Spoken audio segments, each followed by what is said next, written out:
तो आज के वीडियो में हम पढ़ने जा रहे हैं अभी इसमें से कर्मधारय समास। तो इस तरीके से जो भी इसमें दिक्कत होती है बच्चे तुम मुझसे पूछ भी लेते हो, कोई परेशानी नहीं होनी चाहिए।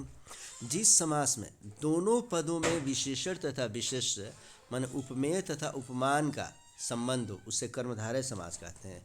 आसान तरीके से हम इसमें समझेंगे कि जब एक पद की तुलना किसी दूसरे पद से किया जाएगा तो उसे हम कर्मधारय समास कहते हैं। और इसके विग्रह में है जो या के समान शब्द का प्रयोग किया जाता है। याद रखेंगे, है जो या के समान शब्द का प्रयोग करते हैं। जैसे अगर हम कहें इसमें से एग्जाम्पल के तौर पर समझे मृग नयनी, अर्थात मृग के समान नयन। यदि कोई ऐसी स्त्री हो जिसकी आंखें काफ़ी बड़ी बड़ी हो, उसके नयन जो है मृग की, चूँकि नयन भी बड़े होते हैं और किसी स्त्री का नयन अगर बड़ा हो जाए तो उसके नयन को देखकर, बड़े बड़े नेत्रों को देखकर हम तुलना कर देते हैं कि वो तो मृग नयनी है, अर्थात मृग के समान नयन है। तो इस तरीके से मृग नयनी जो है वह हमारा कौन सा समास हो गया? कर्मधारय समास, चूँकि उसके नयन की तुलना किससे से की गई है?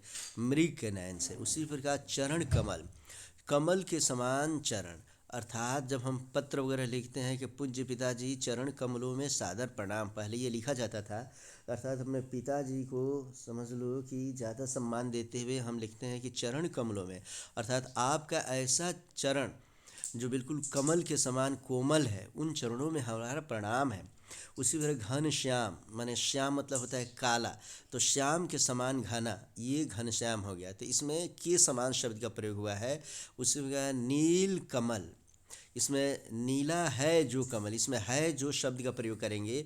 लाल छड़ी, लाल है जो छड़ी, इसका विग्रह करेंगे तो ऐसे बनेगा। अब ऐसे करके सभी तुम बनाओगे बच्चे। आगे है नीलकंठ, नीला है जो कंठ, प्रधानमंत्री, प्रधान है जो मंत्री। इस तरीके से यही शब्द काफ़ी इंपॉर्टेंट है, इतना ही शब्द पूछता है। और इसमें से हमें पढ़ेंगे, जैसे संस्कृत की बात करते हैं तो संस्कृत में इसमें से 4 शब्द है जो बार बार पूछता है। जैसे पुरुष व्याघ्र, पुरुष व्याघ्र इव, माने ऐसा पुरुष जो व्याघ्र माने बाघ के समान एकदम खतरनाक हो, उसे हम पुरुष व्याघ्र की उपाधि देते हैं। उसी प्रकार कृष्ण सर्प, अर्थात कृष्णश्चौ सर्प, अर्थात कृष्ण के समान माने काला सर्प जो होता है, कृष्ण के समान जो सर्प होते हैं काले के समान, उसे हम कृष्ण सर्प कहते हैं। अगला उसी प्रकार इसमें महापुरुष, महापुरुष जो है इसमें से याद रखेंगे कि महापुरुष का लिखेंगे महान चासो पुरुष। ऐसा करके यह विग्रह दे देता है और पूछता है कभी कभी महान चासो पुरुष के लिए समासिक पद पूछेगा तो हम क्या लिखेंगे? महापुरुष। और अगर दे देता है कि महापुरुष का विग्रह करें संस्कृत में, तब हम लिखेंगे महान चासो पुरुष। उसी पर घन श्याम, घन इव श्याम, घन श्याम। और इस तरीके, जैसा कि तुम्हें पता है कि आर्ट्स क्लासेस में जो भी इसमें नोट्स वगैरह होते हैं, सो मैं खुद ये रिकॉर्डिंग करके तुम्हें भेज रहा हूँ। तुम्हें कोई दिक्कत हो तो नंबर सामने है बच्चों, पूछोगे तुम उससे। और इसमें से देखेंगे हम कि एक अभी आने वाले समय में हम पढ़ने वाले इसमें से कि बहुब्रीहि समास। प्रायः कभी कभी क्या होता है कि द्विगु समास इसमें समझ लेंगे हम लोग, माने कर्मधारय समास और बहुब्रीहि समास, ये 2 समास ऐसे हैं जो एक ही जैसे किसी को लगने लगता है। तो हम इसमें तुलना करके अभी बताएंगे हम कि दोनों में क्या फ़र्क है, थोड़ा इसे समझ लो। थोड़ी यहाँ पे नोट करके हम लिखे हुए हैं, देख लो।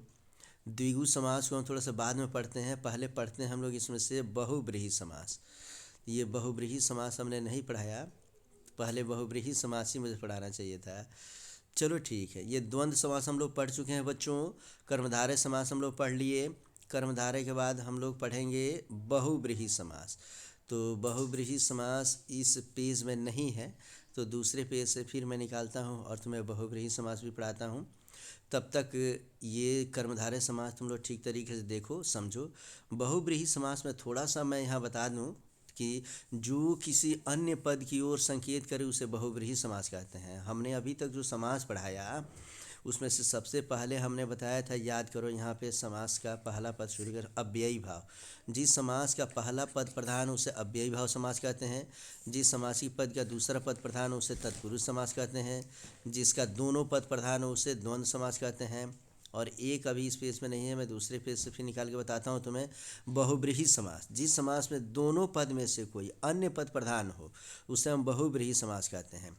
और पांचवा है इसमें से कर्मधारय समास, माने एक की तुलना जब दूसरे से की जाती है तो उसमें हम क्या कहते हैं, कर्मधारय समास कहते हैं।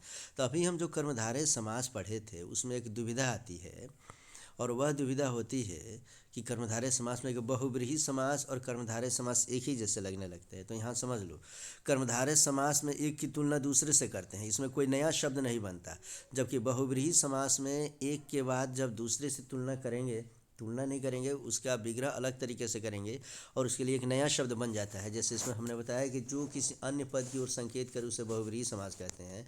जैसे एक एग्जाम्पल मैंने यहाँ पे लिखवाया है, बच्चों ध्यान से समझो।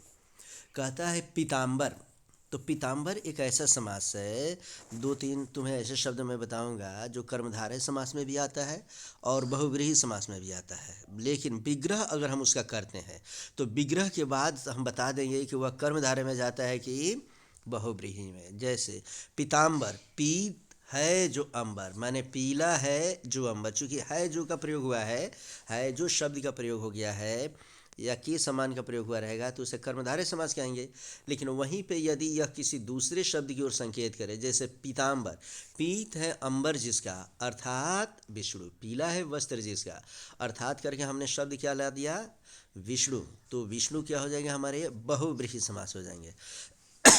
अर्थात बहुब्रीहि समास में कोई अन्य पद आ जाता है, जैसे मान लो कि उसमें से कई सारे शब्द आएंगे जो अभी मैं तुम्हें समझाने जा रहा हूँ। मात्र यहाँ पे अभी समझ के रखो तुम लोग कि पीताम्बर का अगर विग्रह अगर पीत है जो अंबर करेंगे तो कर्मधारय समास, अब पीताम्बर का विग्रह करते हैं कि पीत है अंबर जिसका, अर्थात विष्णु। तो हम अर्थात करके यदि कोई नया शब्द अगर हम बोल देंगे, अन्य शब्द बोल देंगे तो वह हमारा बहुब्रीहि हो जाएगा। और अगर है जो करके या के समान करके विग्रह करेंगे तो हमारा कर्मधारय समास। इस तरीके से कर्मधारय समास को अभी समझो, और इसके तुरंत बाद पहले बहुब्रीहि में समझाऊंगा और तब तुम्हें फिर समझाता हूँ उसके आगे का द्विगु समास। तब तक के लिए इस वीडियो को 2 बार 3 बार 4 बार देखो।